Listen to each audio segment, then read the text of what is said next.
Welcome to Zero Love, the podcast that dives deep into the heart of the sports world with the most fascinating people shaping the game. From athletes to coaches to executives to entrepreneurs, we bring you their stories, their grit, and their passion that define sports at its core. And today we have both an athlete and an entrepreneur, CiCi Bellis, former professional tennis player and now founder of Carton Capital, a venture capital firm focused on sports, health, and wellness, discussing her up, down, but now back up story of how she won her first match at the US Open at 15 years old, reached number 35 in the world, injury stopped her career, tried to come back, didn't work out.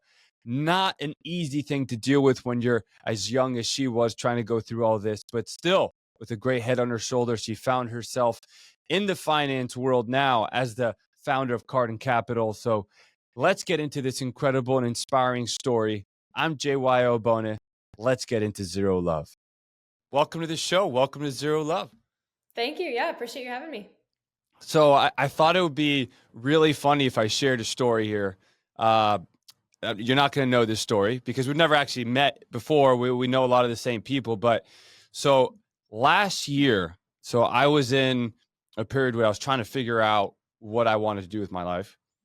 And I used to work in finance. I worked at Morgan Stanley, over a decade ago now. And I was trying to figure out what to do. And I saw with you and Carton Capital and everything. And I almost reached out to you to see if you were hiring for anybody. Oh, that's awesome.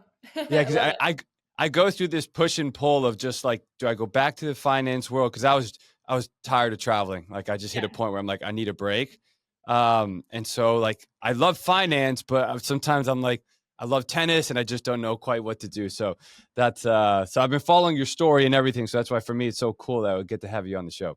Oh yeah, no, that's awesome. First of all, love the background there, and yeah, excited to be on the show today for sure. Yeah, so I want to hear about the time when you got to the US Open.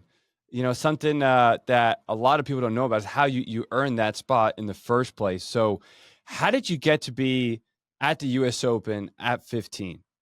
Yeah, so what's great about playing junior tournaments in the US is we have our national hardcourt event every year, and the winner of that 18 and under event gets a wild card into the US Open. So it's a really great opportunity for our young junior players here in the US, and I ended up winning the tournament that year when I was 15, so I got a wild card into the Open. What was it like when you were playing in the finals of hardcourts there, knowing that's what's on the line? Yeah, I don't think it really crossed my mind, honestly, mid-match. Was just kind of focused on, 1.1 game at a time, really just focused on winning the tournament. But yeah, obviously a great perk coming out of that for sure. Yeah, and then when you get to the US Open, I mean, you're 15. And did you have a WTA ranking at that point? Had you been playing much pro yet? No, I think I'd played like it was a 10K event at the time, and that was it. So for me, when I first played in the US Open, I remember the very first point I played, it wasn't until I got on the court that I got even more nervous. I landed after the first serve and I cramped in the first point because I was so nervous. So fortunately, I got the best draw in the world and I still won the match. But like, what was it for you? You were 15. I was 20. I mean, so what was it for you? Yeah, it was crazy. I, like you said, never played a pro tournament, let alone a Grand Slam. So I think that was shocking for sure. But I was really in the moment. I wasn't thinking too much. I think I was so, young that there was no really other thoughts in my head except, go out and play, as smart and as best as I can that day. So I don't think it was until afterwards that I really started kind of understanding, the magnitude of, playing in the Open for the first time.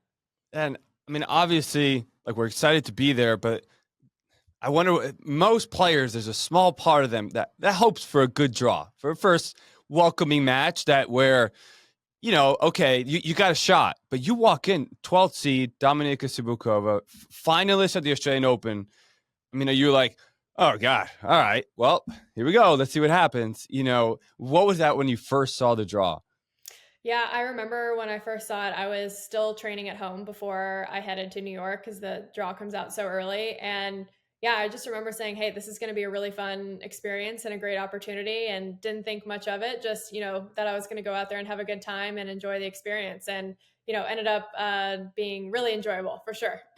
Yeah, I mean, just that was so crazy. I remember watching that was a lot of fun. And because the energy at the US Open is unlike anything. Um, so you win that match. You ended up losing next round. Yeah. Mm-hmm. So lose second round.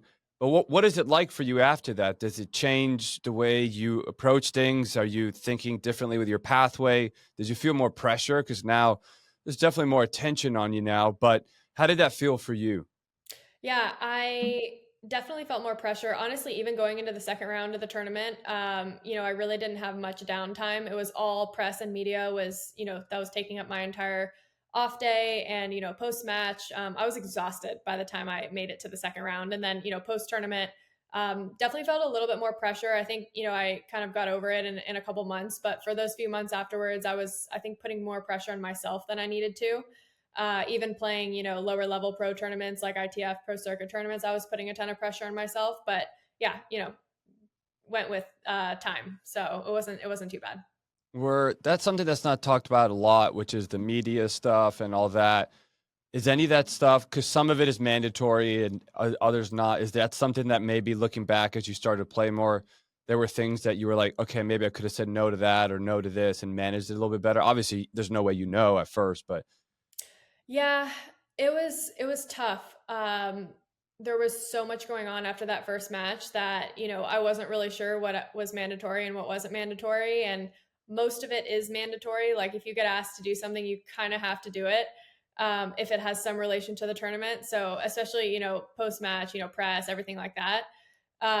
So yeah, I would have tried to manage my time a little bit better and maybe tried to schedule it at different times where I could get, some rest in between and things like that. But, at the end of the day, it was a great experience and, didn't think it affected me too much, after that. yeah. And before that US Open, were you wanting to be pro before going to college? Had you thought about that or were just playing for fun still? Yeah, playing, just for enjoyment. I think, I always trained to become a pro, but always wanted to have college as a, backup for me. So I would say, going into it, didn't have any expectations whatsoever and, just tried to go out there, have a good time. But post match, I don't think it changed too much. I was still so young. I was so many years away from college. So I don't think it changed it too drastically. I would say, once I started getting older, playing those tournaments more consistently is when I really started thinking about, hey, I probably could go pro at this point. But because I was, only 15 at the time, I didn't consider taking the money and going pro. Yeah. And you almost went to Stanford. Yeah. Hmm. And so what led to that decision to finally not go to Stanford? I mean, yeah, what was that deciding point?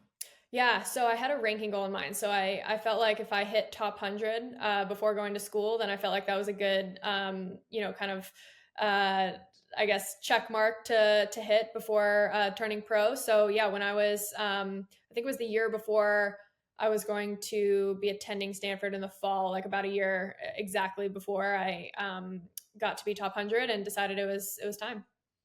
Also, they don't, when I've been around a lot of these discussions, they forget to mention, or the discussions is not much there. Like, you can still go back to Stanford or college if things don't work out. Like, okay, you don't play college tennis, but it's interesting how sometimes they make it look like uh, you're giving up so much, but not gaining anything if you choose to go pro. But you're playing pro, traveling the world, playing some pretty good events, experiencing something that a lot of people never get to experience. So even if you don't go back to play college tennis, which you or if you don't play college tennis, you still have this amazing professional experience.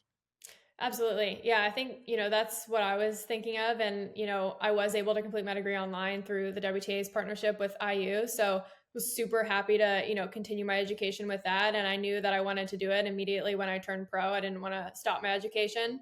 So I'm super happy I got that opportunity. But yeah, absolutely. I don't think it has to be, super black and white as some people make it out to be. I think you can, you can complete it online. You can go back, post professional career and go back in person to do it. I don't think there's, one specific path that's right for everyone, or you have to give up, all your education to go pro. I think that's maybe, how it was thought about, 10, 15, 20 years ago. But, we've come so far with, online education and different, paths for players now. So I think there's a lot of opportunity now.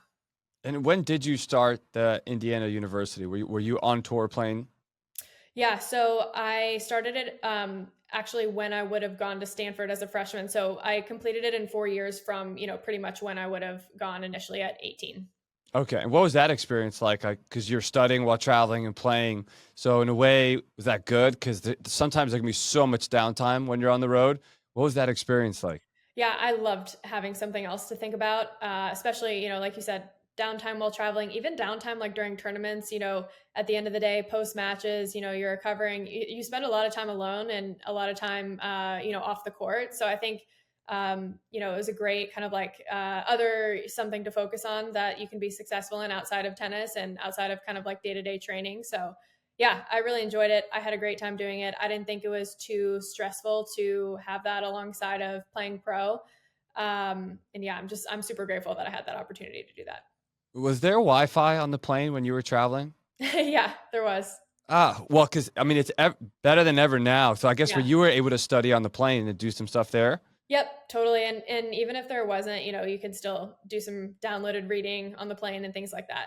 Yeah, because some of these travels like are just so long. The amount of like 10+ hour flights, and were you based out of the West Coast or in Florida training already? By the time I turned pro, I was in Florida. Okay, because yeah, it's West Coast can be even longer, but there's so many 10-hour flights that you could just take advantage of. Which when I traveled, like there was no Wi-Fi, and Yeah. now like when I travel, I'm like I always fly Delta because of the free Wi-Fi. But in a way, it's bad because then I just don't stop working. Yeah. And No but downtime. yeah, but no, that's great that you had that.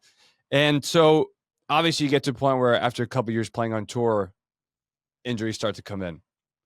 What was that like when it first started to happen and it started to slow things down for you? Yeah, it was difficult. I had been dealing with some wrist tears for about a year actually before I stopped to get surgery. So I've been dealing with that discomfort for quite a while. And yeah, it was a really tough time. I'd never really taken time off from the sport, so I knew it was vital, and I needed to have it done. To have a long term career. But yeah, it was definitely difficult and new opportunity, just or I guess a new experience for me, not necessarily opportunity, but because I'd never really had time off from the sport before. So it was difficult for sure. Did being in college calm you down a little bit, knowing you were at least working toward something on the back end, whereas a lot of tennis players right now that did turn pro before going to college, they're still not taking advantage and doing college while traveling. So you at least had something to potentially fall back on. Yeah, absolutely. That is seriously what saved me. And like I said, being able to be successful in another field, I guess so to say, or in another industry. While I was kind of struggling, in the tennis world, I think that was super important for me and just something I was grateful to have. I think any player that I talk to that is turning pro before college, I always say seriously, like, use the WTA's partnership. There's no reason why you can't even take one class at a time. You can do it as slow as you want, as fast as you want. Like, just have something else that you're focused on, and have that safety net. Because I mean, especially for me, going into it, I had the trajectory of becoming a top player, and I think things can change pretty much in an instant. So I'm just really happy that I had that. And now you were able to come back, and under your comeback, it wasn't too long, but you still reached third round Australian Open.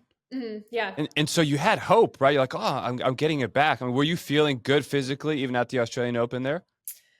My elbow was bothering me at the Australian Open there. And I think I didn't really want to admit it at the time because I didn't want to like take more time off. It was just like crushing me at that point. But then I think, a month or two later, I was at a tournament and I like couldn't serve, and my elbow was killing me. So at that point is when I had to have another elbow surgery.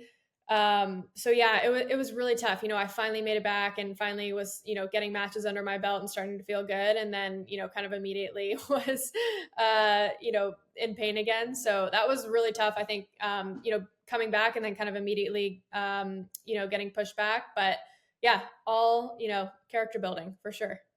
Yeah, I mean, but that's character building at a young age, Yeah. which it's different when you've been playing a long time. And uh, I went through this with Riley, but Riley was like mid 20s when he started to really have the injuries come in. He'd been playing for like 7, 8 years at that point, so it was like it's a little different, Yeah.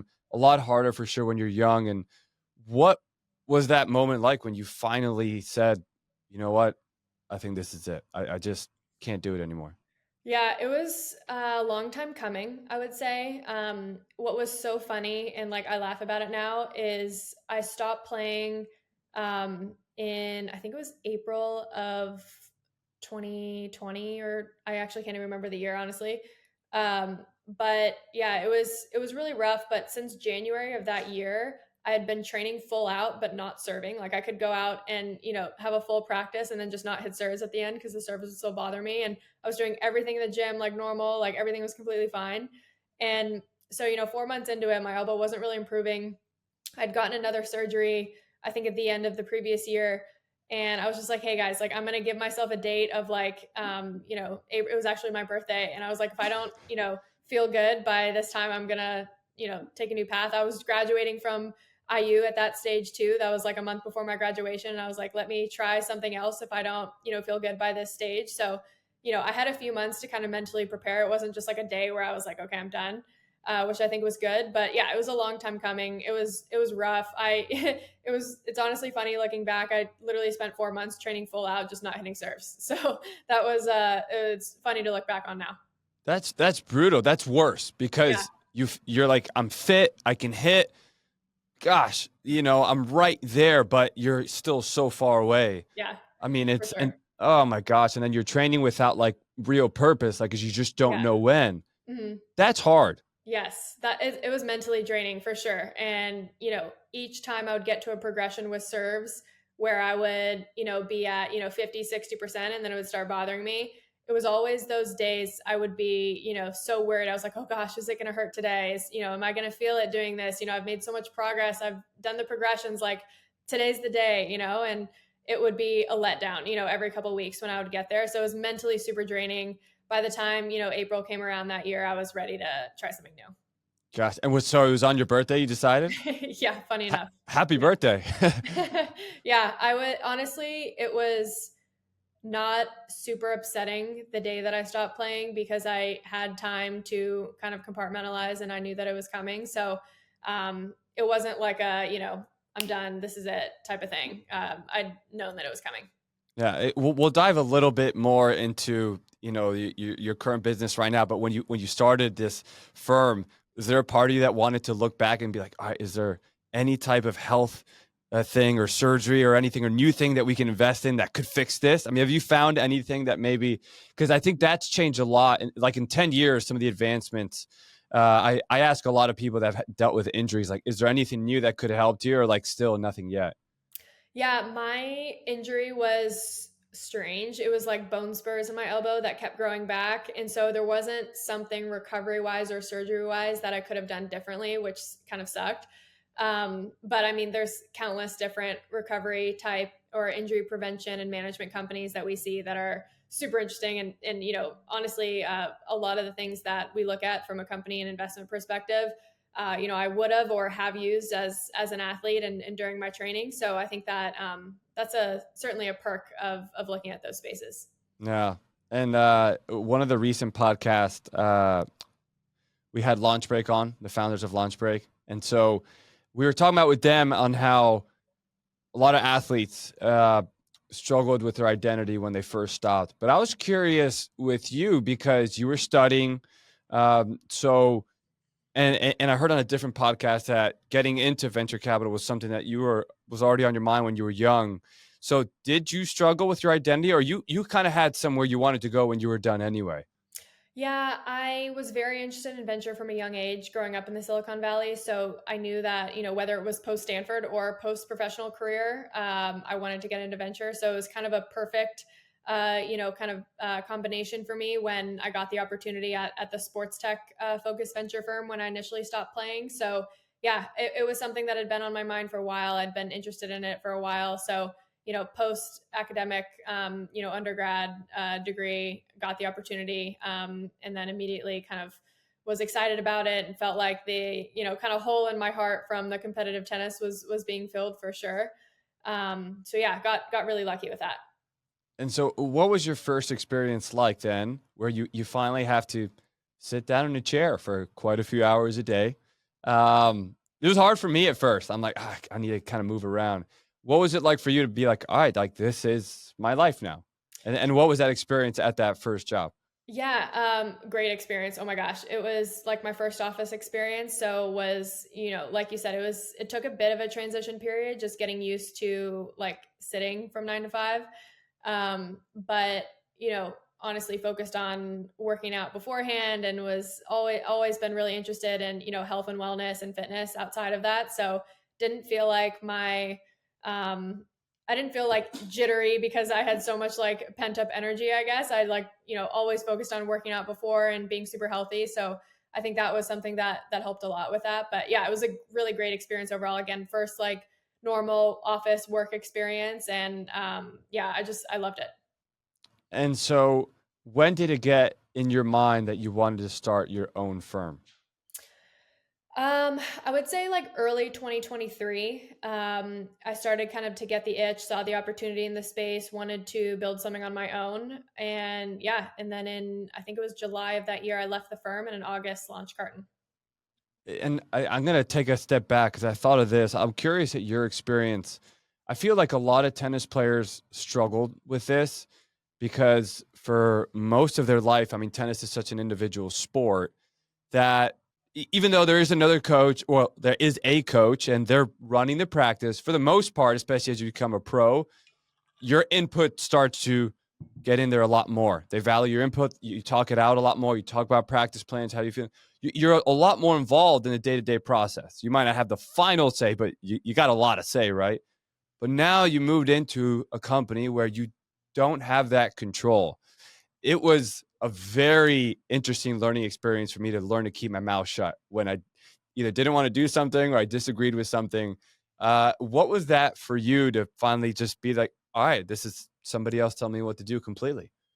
Yeah, I think it was somewhat easier for me because I felt like during tennis, I accepted like criticism very well. And I always had a team around me that I like really respected their opinions and wanted their input. So I feel like when I got to, my first job, I wanted to absorb as much information as possible, wanted to, learn as much as I could in a short period of time. So I was very open to, learning and understanding what was right and what was wrong in their minds. So I would say that wasn't a super challenging aspect of it for me, but I definitely see how that would be hard. Yeah, I think you brought up a personal flaw of mine, which is more of I I wanted to learn as much as possible, but I asked every question all the time, but always not in the best tone of voice. So I'd be like, why are we doing that? Why are we doing that? I don't get it. Why are we doing? Oh, then finally, after 5 disrespectful questions, I understood it and shut my mouth. So it was hard for me to really just do something calmly and just accept it. I had to have too many questions. So something for me to work on. But so then you start your own company. I mean, what is this like? Just to get that up and going. How hard was that to do that? Time, effort. What was that experience like? Yeah, it was a lot for sure. It's still a lot. It's the best decision I ever made, certainly. But yeah, I mean, if you're starting your own company, you have to be ready for an insane amount of drive, dedication, and like your whole life being, tied to this one thing and focused on this one thing. So I think I knew that going into it, and that's certainly what it's been. But I'm enjoying every minute. Yeah, I mean, would you be able to elaborate a little bit more? Because I think a lot of people talk dreams, they talk ideas, but then they think about then when they finally get to that final moment where they realize that the amount of work they have to put in, then it holds them back, right? And so I'd love it if you could just explain like this isn't a 5 day a week, 9 to 5 kind of job, especially at first. Maybe at some point you can kind of get there, but what what's the daily work that you're putting in, the real time? Do you have free weekends? Do you just take every holiday off? I mean, what I think people would love to hear what that experience is like. Yeah, I don't foresee myself having a normal work schedule anytime in the near future. We're a small firm. Obviously, we're still technically like a startup firm. So I think that, we have two other full time employees, but that requires so much time on all of our parts and for us to be maximizing every minute incredibly efficiently. And so I think, for anyone wanting to start their own business and have gotten to that last, stage and understand, how much work goes into it, and, understanding that, you're probably not going to have a great kind of like work-life balance for a while. I would say I wanted it so badly that I think I've kind of willed it into existence, with that like hours put in, and determination and just like willpower to get things done. And I think that's been one of my best attributes with this. But yeah, for the people that have kind of stopped at the last minute, maybe it's not something that they wanted as badly as maybe they could have. Not trying to be harsh, but if you want something bad enough, you'll do anything. You'll put as much time into it as you can. And yeah, I feel like I've definitely done that. So I think it takes so much time, blood, sweat, tears, your eat, sleep, breathing it. And you have to be ready for that if you're going to start something on your own. Yeah, I love that. You really see how bad you want it when you finally get to that last step. Yeah, exactly. So tell us a little bit about what you do at Carton Capital. Not everybody knows what a venture capital firm is. Just explain to us, what do you do? Yeah, absolutely. So we invest in early stage sports and health tech startups. So you can think about some of the sports tech startups that we're investing in can be within like what the next generation of sports viewership looks like, or athletic performance, or data and analytics. And then on the health side, I would say the future of longevity. What is preventative health? How does that tie back to athletics? Nutrition, wellness, fitness, those are some areas that we like to look at. So early stage startups, we make an investment in them. Typically, for people familiar with venture, we're typically investing at the Series A stage. We do some later stage seed companies. But, for anyone not familiar with venture, I would say, these are companies that have, recently gone to market. They have a decent amount of traction, but are kind of looking for growth capital to help expand. And yeah, we're super excited about the spaces we're looking at. And honestly, it's something that's interesting from a personal standpoint, of course, on my end, and now, professional and investment, interest as well, which is great to merge the two. Are there any of favorite investments that you're comfortable speaking about? Oh, it's so tough. It's like, what's your favorite kid? I mean, Yeah. we have 8 now. Yeah, really, really tough to choose. We've split our portfolio across sports and health. We have a bunch of different verticals. We have some fan engagement companies. We have nutrition companies, health and wellness companies. We've got sports performance companies. So kind of everything under those umbrellas. I think we're really excited, honestly, about our entire portfolio. They're all doing super well, which is great. And yeah, just excited about the spaces in general. Yeah, it's too hard to pick, but Yeah. would you be able to share what your first investment was, or at least what was it like the first time you had to commit to it? Because something that people that aren't very familiar with Series A and Series B and Series C investment is that this is very early. It is going to take a long time before it has a chance of making it to the public markets and IPO. So, I mean, this is very early. What was that like when you finally said, this is our first stop? Yeah, great question. So our first investment was in a company called Proto. They're in the fan engagement space and like the holographic tech space. And it was an easy yes. It was a company that I'd known for a while. I'd been tracking them for years. Their traction had recently picked up. It was obviously interesting going through the first like formal investment committee process for my own firm, rather than doing it, at my last firm. But obviously doing it for myself, presenting all the materials, getting that final yes or no. And I think, that was such an incredible learning experience for me. But, like I said, or like you said, honestly, it's a long process, from investment to potential exit. And, that's what we like about venture. We're excited about investing in a lot of companies to hopefully get those few that really work out. And yeah, Proto certainly is on track to be one of those for sure. So they're doing super, super well. So it hopefully, ends up being a really good investment, but so far it looks really good. That's awesome. And Yeah. when you finally signed those documents, were you getting like an adrenaline rush, like almost like when you were playing again? Yeah, I think in the investment committee, I got an adrenaline rush big time. And yeah, it was great. I still do. And I think that's what, the day that I don't get that, I think is the day I shouldn't be working in venture anymore. And what's it like where when you were playing tennis players, whether they want to admit it or not, they don't have 100% control over the outcome of the match, but they have a lot of control. But you get to this part of the world and you're investing in other people, other companies. It's sure you have your own company, but the success of your company is based on the success of the companies you invest in. So a lot more is out of your control. And not only that, with tennis, you get a lot more immediate feedback. In practice, you can tell when you're getting better. You go, you play a match, you win, you lose. Sure, there's a long-term process, but you're getting a lot more feedback. And in your world, you don't get data points every day. Some companies provide more than others based on what they're doing, but for you, it's so long-term. How is it to rely on other people like that? Yeah. I think my training mindset while playing was very, very long term. And so I always focused on, everyone always says focus on the process, not the destination. And I think that was something I really took to heart while I was training. And this is no different. This is certainly right up that same alley. So I think investing, like you mentioned, investing in people is the key phrase here. We work really closely with our portfolio companies. We're really investing in the team and believing in the team. And I think that's, something that is really, really important to focus on, especially with these long-term commitments and, relationships with these companies. So yeah, that's a super important piece of it. I have a question here that I'm sure you've been asked this before.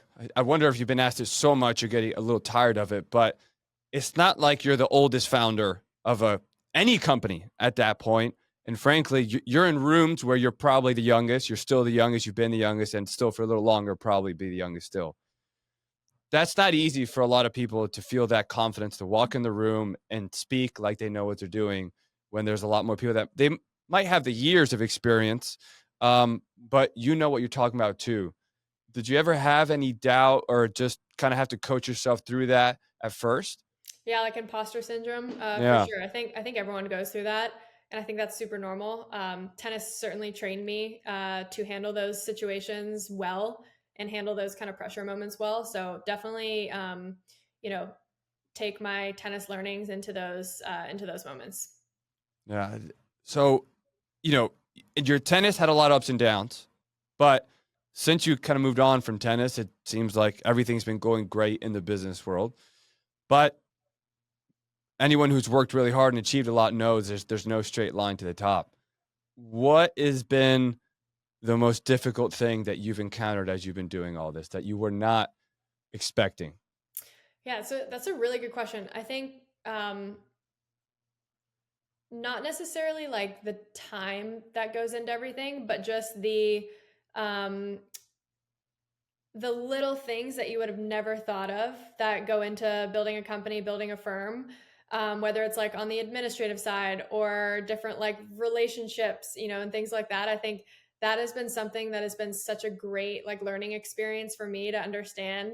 And just like, yeah, I mean, legal dynamics of firms and understanding how much goes into that side of things, the administrative side of things, the, LP relations side of things. I think those have been the newest things for me to learn and definitely the most difficult to try and grasp everything.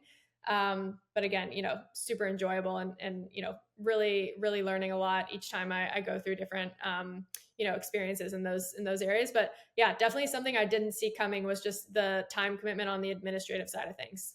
I'm sure building out HR was just a lot of fun. Yeah, it's a time commitment, like I said. Yeah, it's amazing how many necessary things you need to have in place before you can actually do what you wanted to do in the first place. Yeah. Yeah. And even like the legal structure of venture firms, and then getting into like having full-time employees. And I mean, it's crazy, but it's super fun. That's awesome. Well, look, I mean, I think this is all from my end. I mean, thank you for giving us your time. I've been really interested to hear your story about all of this. And so thanks for jumping on Zero Love. And we'll definitely be following you and wishing you a lot of success at Carton Capital. Oh, thank you. Yeah. Appreciate you having me on. All right. Thank you.